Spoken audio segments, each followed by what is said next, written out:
here with another IDW Sonic review, or more like arc recap. Call it what you will. Today we are covering issues 81 through 83.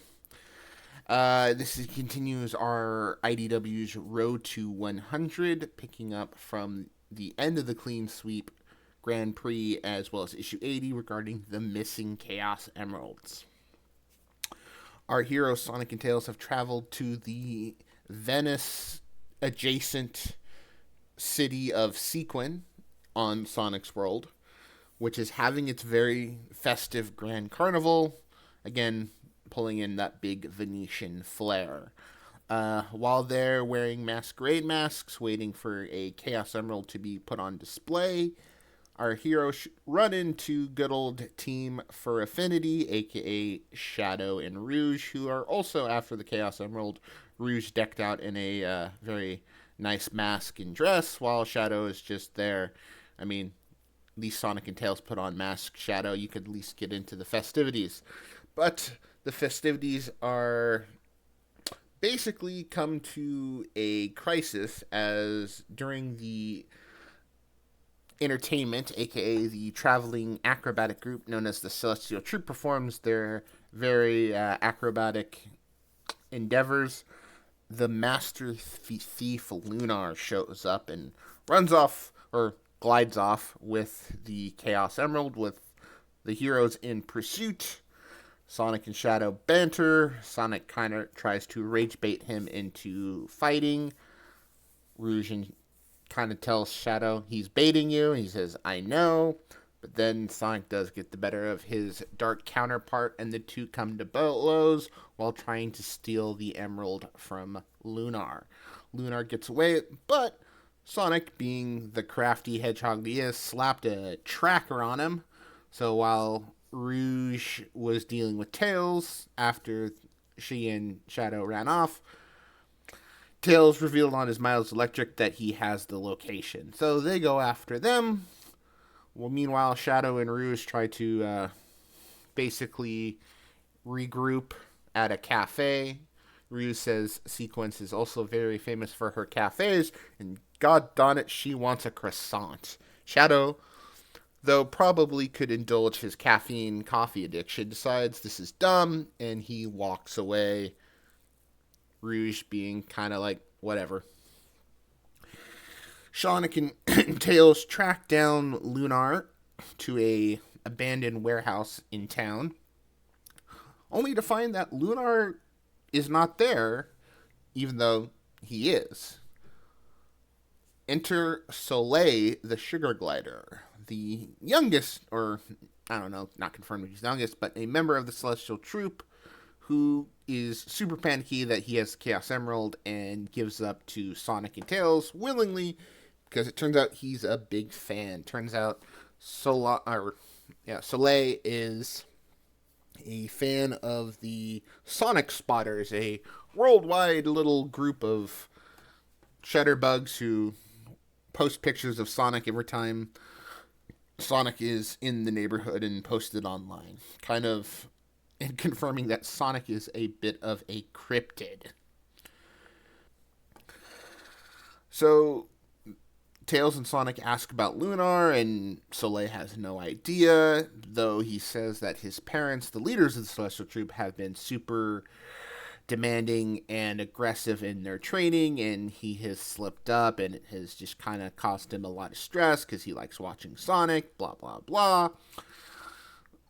Tails says he's no psychology expert, but basically diagnoses that Lunar is a kind of a persona, alter ego that Soleil's psyche has created to kind of protect him. You know, especially when he learns that Soleil admitted that, you know, sometimes at night he'd wake up and there'd be jewels underneath his bed. He doesn't know how they got there. Well, Soleil's parents, you know, show up, and kind of a brief little tuckus between all of them, but kind of Soleil says, hey, Mom, Dad, this is who I am, yada yada. They try to steal the emerald. Shadow shows up, tries to steal the emerald, and then Lunar kind of checks back in and runs off. Sonic chases after him, says, "Hey, man, you don't need to worry. Look at all this cool stuff you're doing, blah, blah, blah." And Lunar says, "Okay." You just ask Sonic to keep an eye and protect Soleil.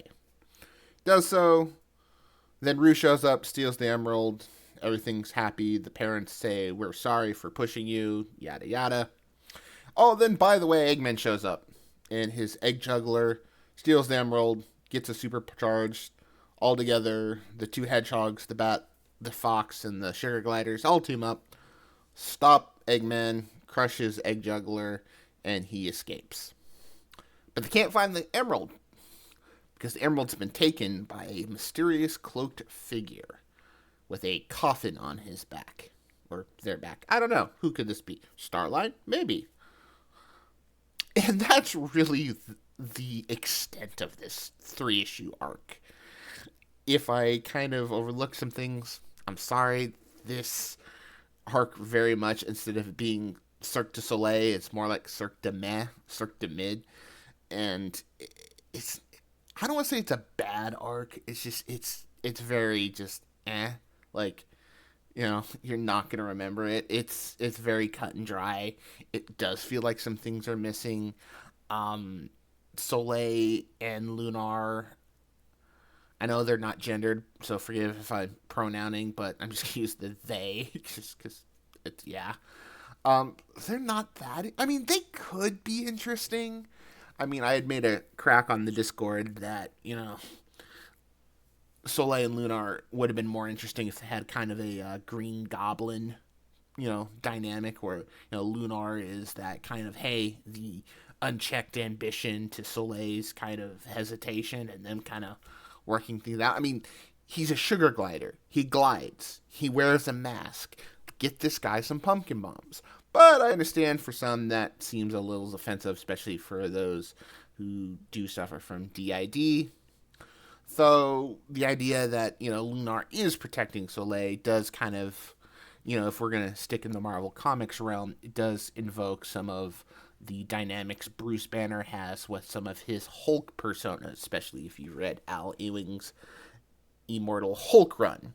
Kind of a very horror-esque run, but very interesting when you get into the psyche of Bruce Banner and the abuse he suffered as a child, and the, you know, his various Hulk, you know, defense personas.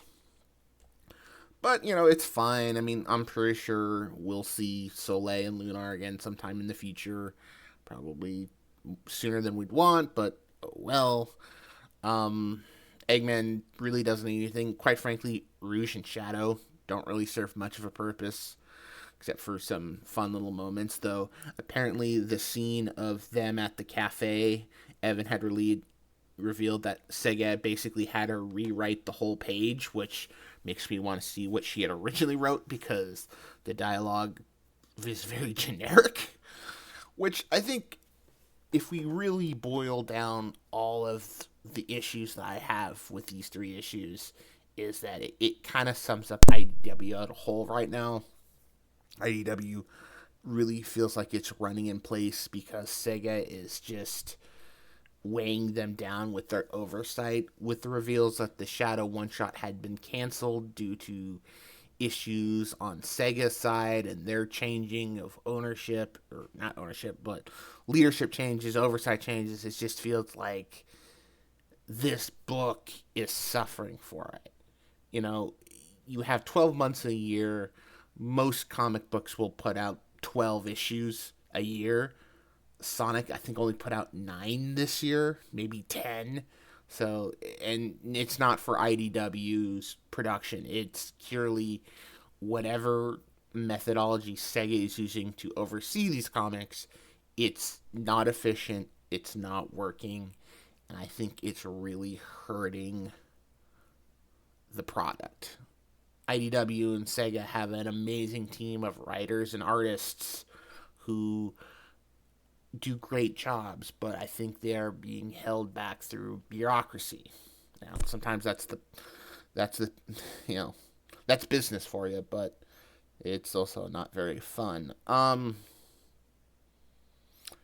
I mean, again, it's an okay arc. It's mid. It's fine. it's not offensive, but sometimes being non-offensive is worse than being offensive, because at points this is just boring and just going through the motions. And again, that's also, I would say, a subjective opinion, because again, I read these to see what the adventures of what Sonic does to overcome his obstacle. Every time you introduce a new character and it's like, oh, this is such and such, this is their issues, blah blah blah, and Sonic helps them. I know some people prefer that. I just don't think that's quality. I don't think that's the tone the main book should focus on. If Sega got their act together and put like a Sonic Universe esque book where you could do these 3 to 4 arcs with all these other characters to kind of have those more episodic adventures, that would be fine. And then you have the main book being more serialized, because again, that's what they're trying to do, and it's not quite working. All in all, again, if I had to give this arc a rating, I'd give it about 3 out of 7 Chaos Emeralds, maybe 3.5. The art's nice. I do love the Venetian flair to the city of Sequence. I also love that it's, instead of being like Venice, a bunch of canals, it's basically the city's built into these 2 cliffs with a waterfall gorge right between them and bridges. It looks kind of neat. So, again, the art was really good. Kind of the Carnival masquerade designs are fine. It's just, again, the end product just was kind of, it's been very forgettable. To quote movie YouTuber Jeremy Johns, you won't remember this in 24 hours. It's just like, okay, moving on to the next. Speaking of the next arc will be the return of Belle, yay, and the debut of Sage. So, an adventure of Sonic, Sage, and Belle searching for a stolen renegade, kidnapped Metal Sonic. Should be fun. Possibly. We'll see how things pan out. Till next time, coasters, have a happy new year, and we'll stomp you later.